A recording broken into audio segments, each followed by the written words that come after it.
Olá pessoal, sejam bem-vindos aqui no canal da Sociedade Chesterton Brasil.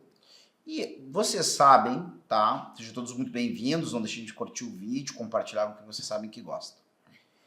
Vocês sabem que o Chesterton, uma das áreas que a gente poderia dizer assim, que é uma das áreas que com certeza o Chesterton é um escritor extraordinário, tanto pelo volume de produção, pelas características do que ele escreve, é no campo das biografias, tá? Então assim, dependendo do que você quer uma biografia, Chesterton pode ser o cara errado ou pode ser o cara certo. Agora, deixa eu dizer uma coisa pra você, ele nunca vai ser um cara tão errado para uma biografia o quanto ele é um cara certo para uma biografia. E eu quero dizer é o seguinte, quando é que Chesterton pode ser o cara errado para uma biografia? Porque você está procurando, tá? Quando você está procurando uma coisa muito linear, quando você está procurando aquele bem feijãozinho com arroz, nasceu aqui, viveu ali, casou ali, teve um filho lá, pegou um emprego X, perdeu o emprego X, entrou em outro lugar, e assim por diante, e vai indo, te contando coisas, tá? Não comenta nada sobre o que está contando, não tira consequências, às vezes nem relaciona com aquilo que você, né, com outras coisas que estão acontecendo na época. Se você está querendo uma biografia assim, tá? Chesterton não é o seu biógrafo, tá? Se você acha que você tem que... a primeira obra que você tem que ler sobre alguém que você não conhece é uma obra assim, então a primeira obra, né, sobre alguém, se Chesterton escreveu sobre a pessoa do seu interesse, a primeira obra que você tem que ler não é essa, né? Não é essa que Chesterton escreveu, tá?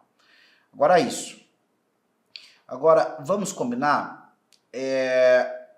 Milhares ou centenas ou dezenas, não, mas eu acredito que pelo menos centena tem, de escritores de biografia conseguem fazer isso que Chesterton não é que não conseguiria, mas que Chesterton não se dedica a fazer, tá? Que é o quê? Que é pegar e fazer uma suma. Hoje em dia eu digo para vocês muito facilmente, isso aí que Chesterton não faz, as IA da vida fazem tranquilamente. Me dê um resumo biográfico da vida de fulano de tal. Não sendo a sua avó, e a sua avó é uma pessoa desconhecida, essa IA vai conseguir tranquilamente trazer para vocês. Me dê uma breve biografia de fatos e acontecimentos importantes da vida de Alexandre o Grande. Mas provavelmente essa IA vai entregar para você aquilo que você pediu, dar aquela conferida depois nas informações.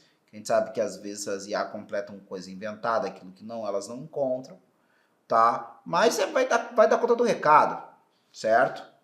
Agora, pouquíssimos biógrafos, tá, vão fazer o que Chesterton fazia, que talvez Chesterton tenha sido ali um dos primeiros grandes caras a colocar as categorias que sejam necessárias para eu ter depois aquilo que o pessoal chama de jornalismo literário, tá?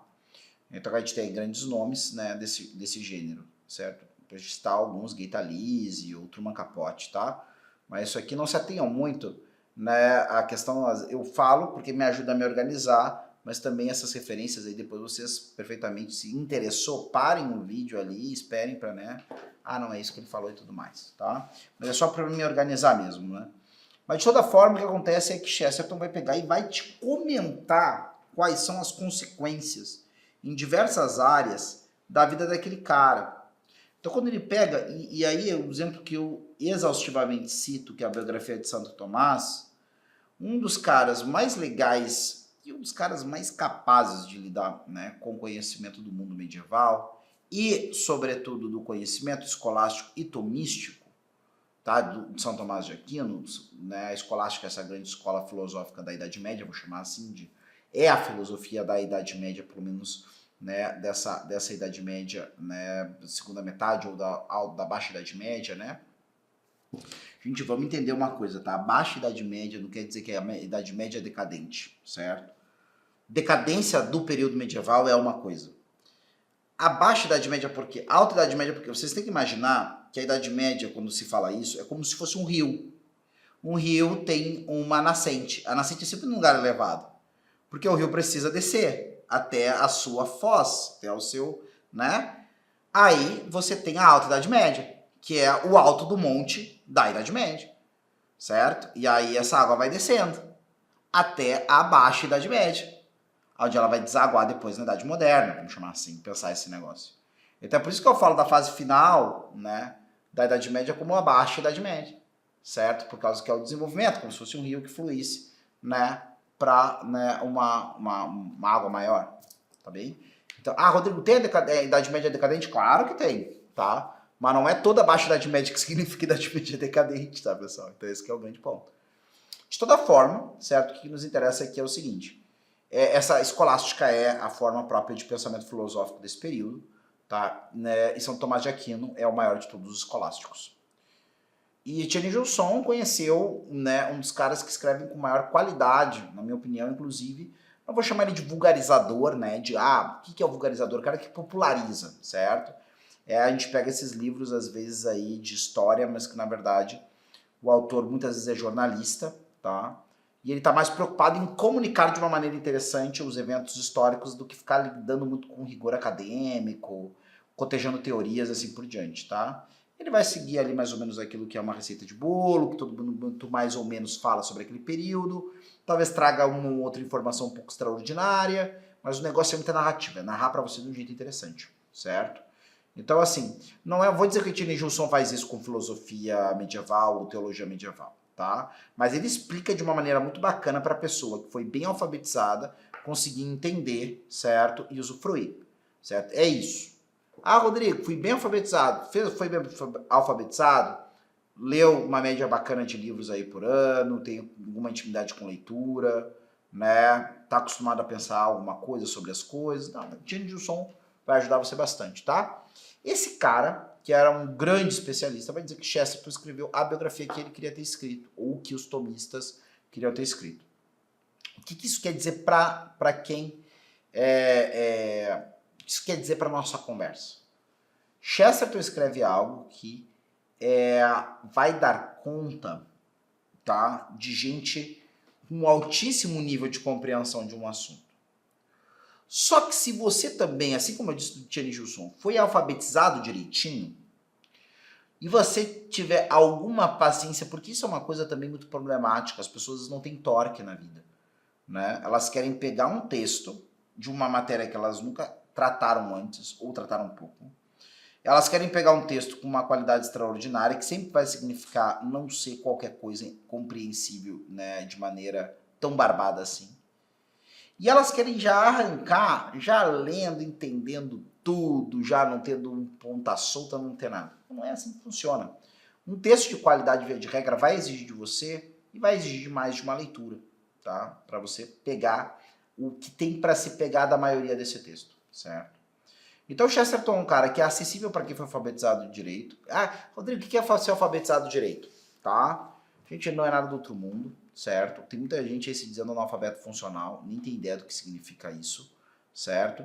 É aquilo, é você ser capaz de, prestando atenção, ler uma ideia que foi expressa direito, e é isso que eu estou garantindo para você, Chesterton expressa direito as ideias, certo? E se você acha que isso é pouca coisa, olha, gente, tem muita gente que está se dedicando à escrita aí hoje em dia, Brasil afora, da qual eu não posso dizer isso. Gente que está escrevendo para periódico, gente que está escrevendo no mundo acadêmico, e da qual eu não posso garantir para você que essa pessoa vai expressar direito as ideias dela. E eu estou dizendo isso para você, Chesterton, via de regra, eu ainda não topei com um texto que me faça discordar disso, ele expressa direito as ideias dele. Então, se você está acostumado a parar, prestar atenção numa ideia, ler a coisa e compreender, tá? Ou pelo menos em compreender a maior parte, Chesterton é completamente palatável para você, certo? Nas suas biografias, nesse tipo de coisa. Rodrigo, eu sou um cara que não entendo nada, nunca do que eu leio. Bom, aí já é um problema a mais, tá? Aí não é só com Chesterton que você vai ter problema, você vai ter problema com vários outros autores. Então, aí você tem que trabalhar isso aí e essa conversa não é sobre isso, tá? Então, assim, Chesterton como biógrafo é um cara que vai, né, me dar coisa muito boa para minha inteligência em desenvolvimento e vai dar coisa muito boa pra gente que já tem a inteligência bem desenvolvida, certo? Ou seja, Chesterton é aquele bom feijão com arroz bem feito, tá? Do ponto de vista que alimenta a gente forte, né, e também ajuda o fraco, certo? No mínimo eu vou encontrar um feijão com arroz bem feito. É claro que nesse prato pode ter várias outras coisas bastante saborosas, requintadas assim por diante, certo? Mas o feijão com arroz bem feito está garantido. E agora, tem esse livro, né, sensacional, que é o Poços Charcos, que ele aparece um pouco como sendo uns pingos nos is, né, que as questões ao qual Chesterton se dedicou, num campo específico que é a apologética, tá? Que, para quem não sabe, A apologética, geralmente quando a gente fala disso, a gente fala da prática, né, e da arte, né, de defender intelectualmente, certo? A razoabilidade, porque é razoável crer e, sobretudo, crer no cristianismo, certo? Então, no Poço e os Charcos, tem um artigo ali, tem um dos capítulos dedicado à figura de Thomas More, tá? E o que é muito interessante é que eu estou recomendando esse livro para vocês e estou recomendando também essa leitura, mas para vocês terem um pouco a experiência de Chesterton como sujeito que fala de personalidades, tá?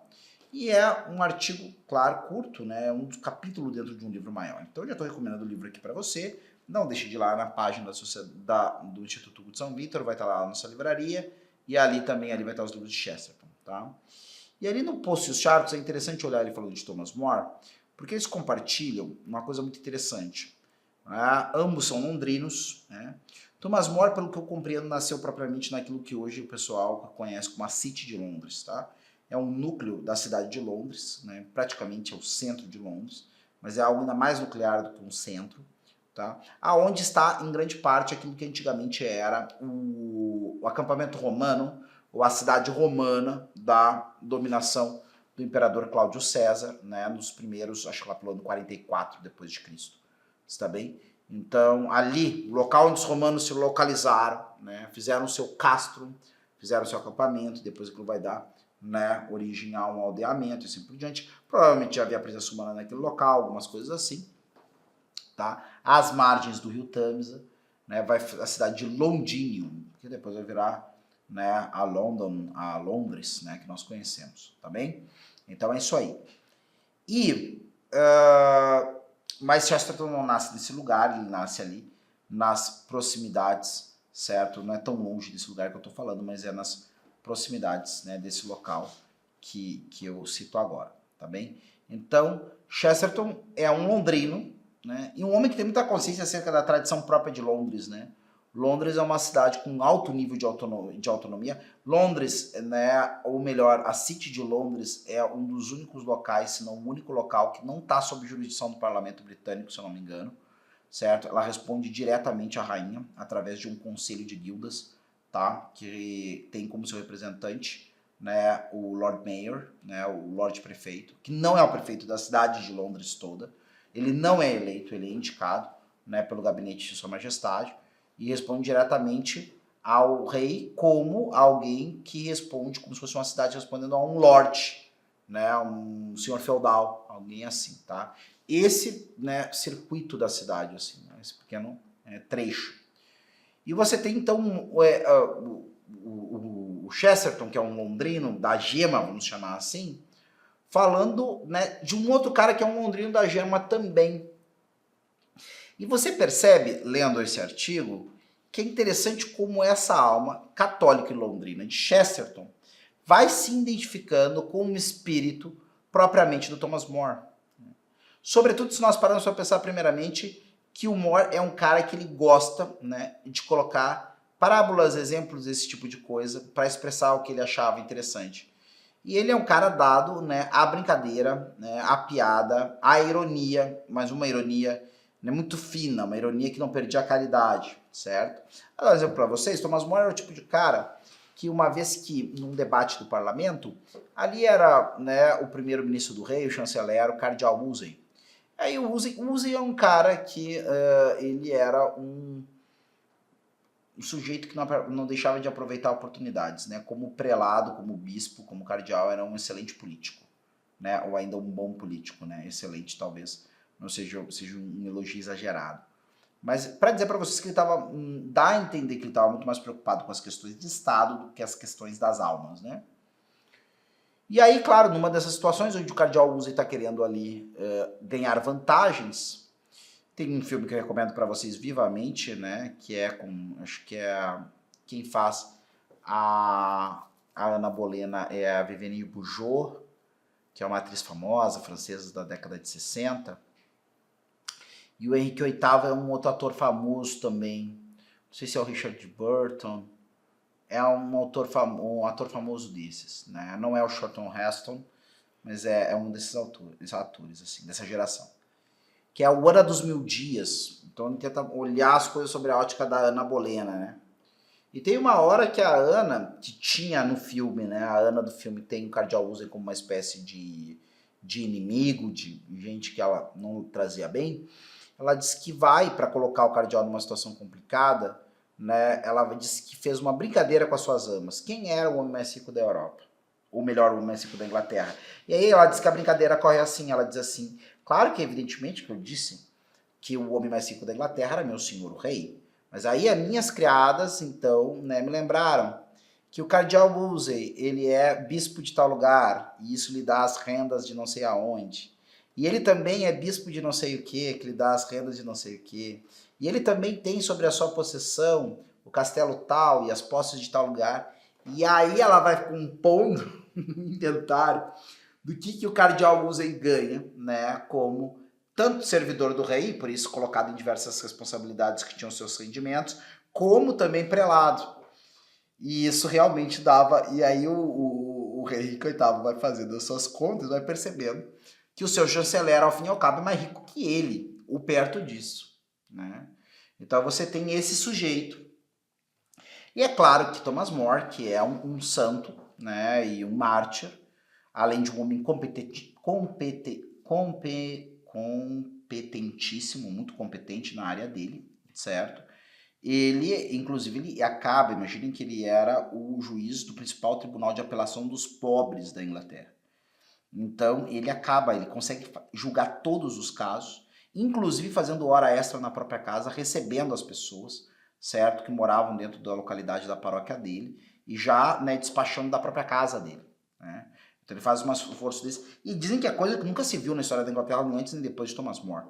Então é um homem que realmente viveu santamente o seu trabalho. Então é evidente que um sujeito desse tipo e o outro desse tipo, muitas vezes vão estar em lados diferentes, né, do balcão. E aí Thomas More é o cara que, numa dessas questões, acaba, né, dizendo, trabalhando contra o cardeal, né? E todo mundo, como uma horda de puxa-sacos, a impressão que dá isso, né, que o Reino Unido, nesse momento, pelo menos a Inglaterra, é uma grande horda de puxa-sacos. Se parar para pensar, né, muito pacificado. Os dramas morais de Thomas More, né, e do outro, né, companheiro dele, o Bispo Fisher, né, e aqui a gente está falando do contexto disso, Henrique VIII, querendo se separar da Igreja Católica, querendo, né, passar na marra um divórcio, né, e dizer que não era divórcio, que era simplesmente que o casamento dele não aconteceu, e essas coisas todas. Parece que muitos desses prelados, né, não tinham esse problema, esses bispos não tinham esse problema. Muito pacificamente foram lá e assinaram o juramento onde fazia do rei, o cara que mandava na igreja acima do papa, né, negavam, né, a legitimidade num casamento que o papa disse que era legítimo. Os caras muito pacificamente lá, né, ora, não, mas tá, vamos criar polêmica. E aí Thomas More é o cara que compra realmente, né, de levar até a morte a sua resolução de não assinar um juramento, que era geralmente um juramento, né, malvado, né, um juramento. Tanto é que isso mostra o grande estadista que ele era, né. Afinal de contas, essas liberdades que Henrique VIII quer tomar da igreja, na verdade, estão fundamentadas nas liberdades inglesas, né, que vinham desde a época da Magna Carta, lá que foi assinada e tudo mais, na época do rei João. Então isso tá tudo na jogada. E aí, numa dessas questões em que ele ficou contra o cardeal disse assim, olha, mas tu é um idiota mesmo, né, amor? Pô, discordar de todo mundo, só tu tá certo, né? Então tu discordou do parlamento, e discordou de mim. E aí o More vai dizer assim, olha, mas cardeal, o senhor deveria levantar as mãos para os céus e agradecer, porque poucos estadistas na Europa podem se regozijar de ter apenas um idiota entre o séquito dos seus servidores. Então, se eu sou o único idiota em todo o conselho e no parlamento, então o senhor só tem que trabalhar com um idiota. Então o senhor está muito bem. Só um idiota não vai causar grandes problemas, né, na sua vida como estadista. Então, o More é um cara desse tipo. E pegando essa figura tão bem-humorada e que faz piada com questões assim, é difícil que as pessoas... Imagina, você ouvir do teu chefe, que é o principal político do país, que você foi um idiota, que você foi um estulto, e levar na esportiva dessa forma, mostra uma coisa que eu sempre falo, né, do Chesterton, e que eu acho que dá para se falar de qualquer cara que realmente busca a verdade. São pessoas que levam muito a sério a verdade, o bem e a beleza verdadeira, tá? E são pessoas que se levam um pouco a sério. E a gente percebe essa semelhança entre esses dois personagens que nasceram no mesmo lugar, né, praticamente, que abraçaram, né, ambos, né, algumas missões muito semelhantes. Se a gente vai parar para pensar, Thomas More, depois que sai, né, do serviço do rei, por causa dessas questões todas de casamento e tudo mais, ele se dedica a defender a fé católica, né, contra aquelas opiniões heréticas que cresciam na Europa desse momento, e defender o clero. Interessantemente, defender o clero, porque o clero, certos problemas no clero eram usados muito como argumento a favor do pensamento protestante, né, dentro do período, e das pretensões do rei também de pegar aquilo que era da igreja e tudo mais. E ele vai defender o clero. E interessantemente, não Thomas More, mas Henrique VIII foi o último inglês, antes de Chesterton, a receber do Papa um elogio de defensor da fé. Então, depois de Henrique VIII, o próximo inglês que recebeu do Papa esse elogio foi Chesterton. Mas, na verdade, o verdadeiro defensor da fé nesse período foi Thomas More. Thomas More, que vai também dedicar a sua vida, né, ao final, justamente nesse momento, né, a essa defesa apologética e assim por diante, vai dizer uma coisa que é muito interessante. Várias vezes a gente percebe isso no próprio Chesterton dizendo. Porque quando Thomas More sai do serviço do rei, as coisas se complicam de diversas formas. Primeiramente porque fica muito patente que Thomas More vê um problema nessas questões de juramentos e assim por diante. Isso também acaba tornando ele um cara meio pária, meio, né, poxa, ali Thomas More está se queimando, vou ficar muito perto dele. Mas Thomas More já está no serviço do Estado há algumas décadas. Então, o que acontece? Ele está muito velho, vamos dizer assim, para tomar a antiga carga, tá? Aquilo que ele fazia antes de se tornar um homem super ocupado com as coisas do Estado, que era ser um advogado, com representações e assim por diante, né? Então, Thomas More, ele acaba cada vez mais depauperando, né, os seus recursos. Vai vendendo suas coisas, vai dispensando, né, a sua criadagem. Ele tem uma casa bastante grande, né, nos arredores, certo? Da onde hoje é Chelsea, né? Então, mas que antigamente era uma área muito mais rural do que é hoje em dia. Hoje em dia a cidade já se espraiou para esse lado, certo? E que ele ficava mais ou menos próximo do reino, da corte, mas sem estar metido na corte com toda a dissolução que existe numa vida de corte, tá? Então Thomas More tem isso. E aí tem uma hora que né, as pessoas da família dele começam a questioná-lo, ou ele percebe que as pessoas estão começando a se sentir, né, um pouco aflitas com aquela situação toda, porque, vale a pena dizer, não é só questão do dinheiro, né, é questão para onde as coisas caminham.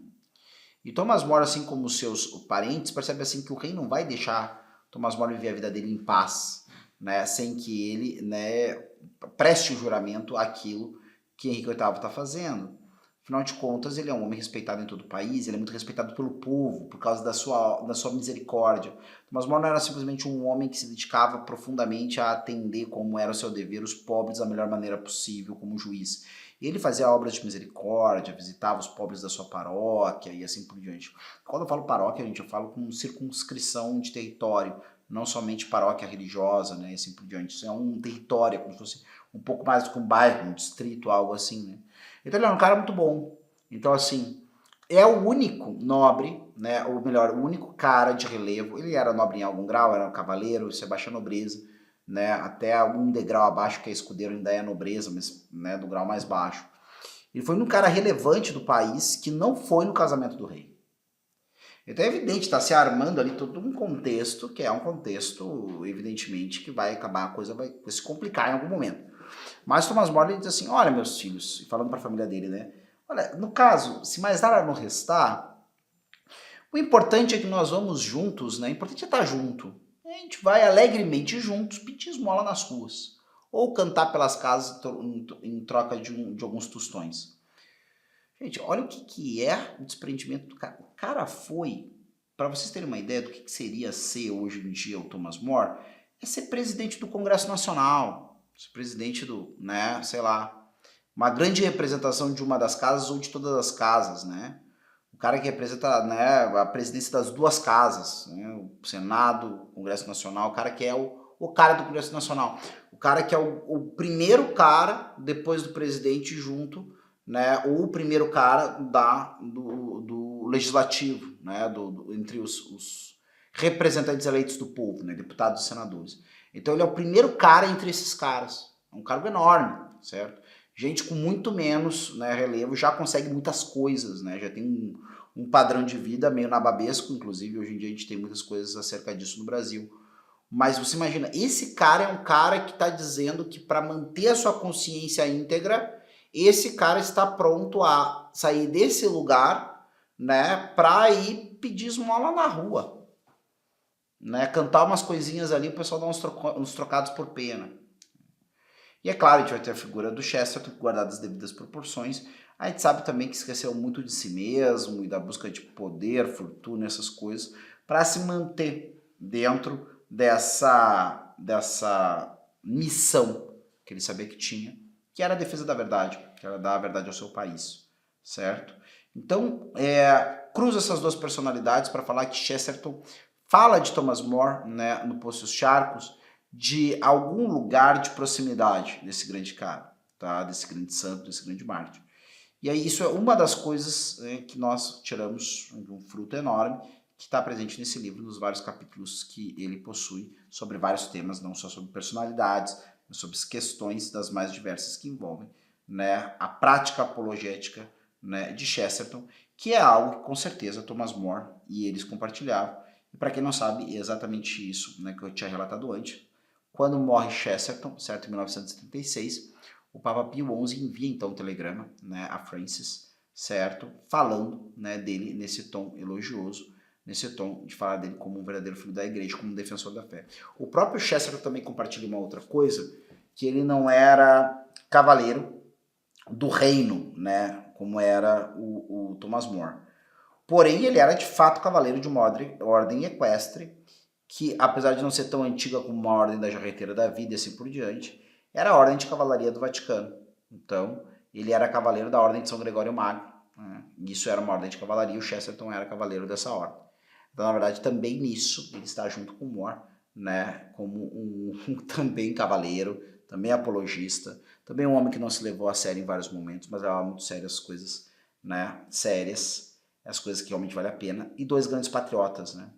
Assim como More não morreu somente, né, por uma abstração, né, a Igreja Católica, o poder do Papa, não. Ele sabia que o bem do seu país estava intimamente ligado com a questão dessa fidelidade, assim como também Chesterton acreditava, né, que a melhor coisa que ele poderia dar pela Inglaterra é a verdade, chamar os seus compatriotas à verdade, que é o que More fez das mais diversas formas até o preço, né, da própria vida.